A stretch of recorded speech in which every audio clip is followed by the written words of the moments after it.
नमस्कार। कौन बनेगा निगम पार्षद में आपका स्वागत है। जैसे जैसे चुनाव की तारीख नज़दीक आती जा रही है, वैसे ही इस चुनावी चौसर का मज़ा और दिलचस्प होता जा रहा है। इसमें टीम ए की बात करें या टीम बी की, यानी आम आदमी पार्टी की बात करें या भारतीय जनता पार्टी की, नए नए मोहरों, नए नए चुनावी चाणक्यों की एंट्री हो रही है। इसीलिए आज की वीडियो का टाइटल भी हमने चुनावी चाणक्य की वापसी दिया है, क्योंकि अब जिस किरदार से हम आपका परिचय करवाने जा रहे हैं वो सही मायने में उनकी भूमिका किसी चुनावी चाणक्य की ही रही है। अगर बात लगभग 2 दशक यानी 20 साल पहले की करें तो दिलचस्प पहलू ये है कि वो निर्दलीय रूप से एमसीडी के चुनाव में ताल ठोककर जीत की दहलीज तक छूकर वापस आए थे। अपने राजनीतिक कौशल में वो पूरी तरह से माहिर हैं, जिसका कोई साकी नहीं है। और अधिक भूमिका ना बांधते हुए चलिए मैं उस शख्सियत से आपका परिचय कराता हूँ। अजय भाई, बहुत बहुत स्वागत। एक लंबा समय और आप फिर से लौट के आए हैं। हमने आपको चुनावी चाणक्य की संज्ञा दी है। धन्यवाद। तो ये कि आप क्या इस चुनावी चौसर में आप क्या खेल को क्या बाजी पलटने आए हैं या क्या करने आए हैं? मैं सबसे पहले एफएनआई न्यूज़ अमित मल्होत्रा जी का बहुत बहुत धन्यवाद करता हूं कि हमारी एक छोटी सी रिक्वेस्ट पे आज जेलरवाला बाग में वो आए हैं। मेरे साथ मेरी पुरानी टीम, मास्टर जी हैं, सूबेदार जी हैं, प्रमोद जी हैं, ये मेरी पुरानी टीम है, राम असरे जी हैं। ये मेरा परिवार है जेलरवाला बाग, और जेलरवाला बाग ने जो हमें प्यार, सम्मान और इज्जत दी है, मैं उसको भुला नहीं सकता। इसीलिए हम जो लोग सबसे पहले जेलरवाला बाग में ही मैंने आज यहाँ से शुरुआत की है।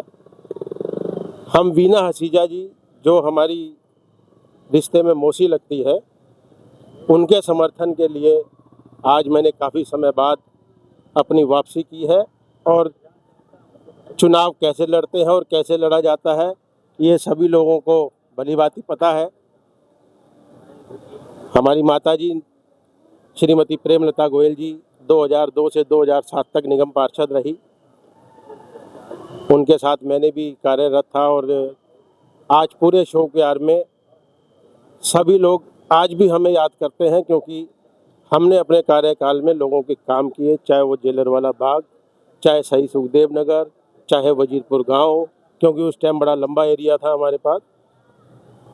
और उसके बाद भी हमने 2 चुनाव लड़े, इंडिपेंडेंट चुनाव लड़े, और सबको पता है कि बड़े कम मार्जिन से हमारी सीट वो रह गई थी, क्योंकि समाज, बाग, वजीरपुर गांव, कोई भी एरिया हो, सबके लिए मैं हमेशा तत्पर रहा हूँ।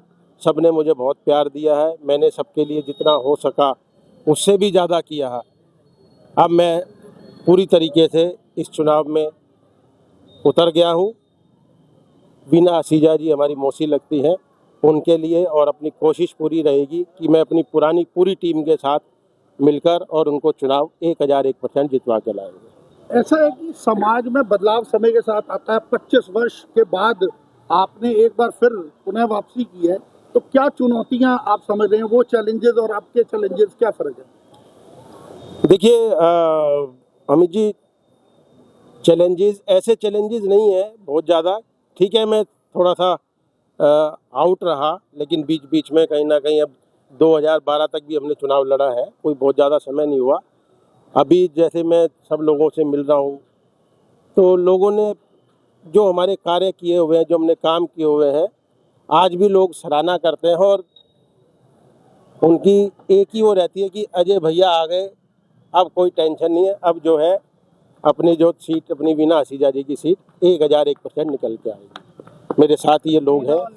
2 ट्रैक्टर कम्बल बांटे थे मेरे सामने, 2 ट्रक भर के सामन पार्क के अंदर, 2 ट्रक सामन पार्क में जाके कम्बल बांटे थे। वो कम्बल आज भी मेरे पास रखा हुआ है इनका, मैं कभी नहीं भूलूंगा इन्हें। हाँ, इतने बढ़िया आदमी मैंने नहीं देखे। अजय जी, बिल्कुल अजय जी ये बताएं कि कभी और अजय जी ने ही बीजेपी को जिताया था। बीजेपी किसी हालत में नहीं जीतती, हकीकत बात है ये। अजय जी ये बताएं कि कभी यहाँ झुग्गियां हुआ करती थी जब आप पॉलिटिकल कैंपेनिंग में यहाँ आते थे, आज ये आलीशान बिल्डिंग यहाँ खड़ी है, तो क्या परिदृश्य राजनीतिक रूप से भी और सामाजिक रूप से बदलाव आपको देखने को मिला? नहीं, अच्छा है। पहले जब मैं आया करता था तो हमारा यहाँ क्लस्टर एरिया था, पूरा झुग्गियाँ थी, लेकिन आज जो सरकार ने सब अपनी अपनी ताल ठोक रहे हैं कि ये किसने फ्लैट दिए हैं, मैं उस विषय पे नहीं जाऊंगा। लेकिन मुझे खुशी है कि मेरे सभी जितने भी परिवार के लोग हैं, मेरे भाई हैं, मेरे पुराना एरिया रहा है, सबको अच्छे मकान मिले हैं और भगवान खूब तरक्की करे। और जो कुछ लोग रह गए हैं कोशिश करेंगे उनको भी कुछ ना कुछ जो कमी है वो मिले। एक इनकी पानी की समस्या मेन है, तो हम कोशिश करेंगे, वीणा जी जीत के आएंगी तो इनकी एक पाइपलाइन की समस्या है, उसको जरूर पूरी कोशिश करेंगे। और आपको पता है अजय गोयल कोई वादा नहीं करता, जो कहता है वो करके दिखाता है। मेरा आखिरी सवाल ये बताइए कि जब अब चुनाव किस मोड़ पे है और आगे आप क्या देखते हैं कि क्या एड ऑन आपको करने की जरूरत है? देखिए, चुनाव तो वीणा जी जीतेंगी ही।